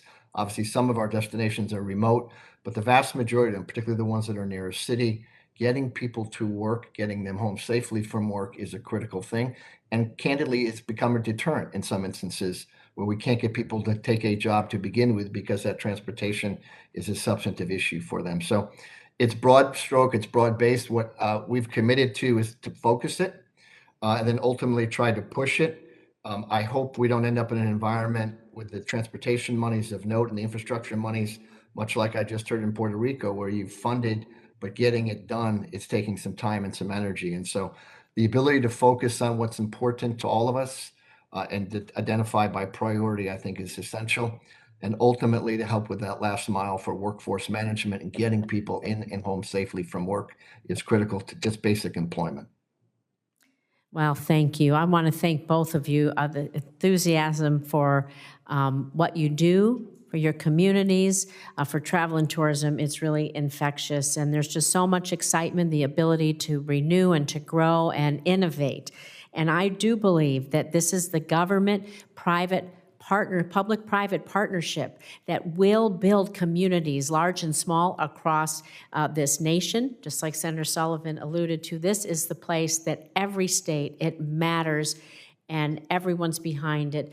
And I think that we can hopefully get our tour bus passed and get someone who wakes up every day, and this is what they're focused on. So thank you again for being here. The reason our committee is named Tourism, Trade, and Export Promotion is because when people come here, they see who we are. It promotes us all around the world, and we just want to continue to do that. So appreciate your time. For, of course, Mr. Brad Dean from the first panel, he's no longer with us. We appreciate him as well. And so this hearing record will remain open for 2 weeks until Tuesday, July 26, 2022.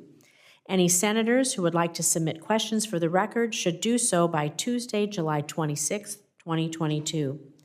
For those of you who testified today, we ask that your responses be returned to the committee as quickly as possible and in no case later than 2 weeks after receipt. That concludes today's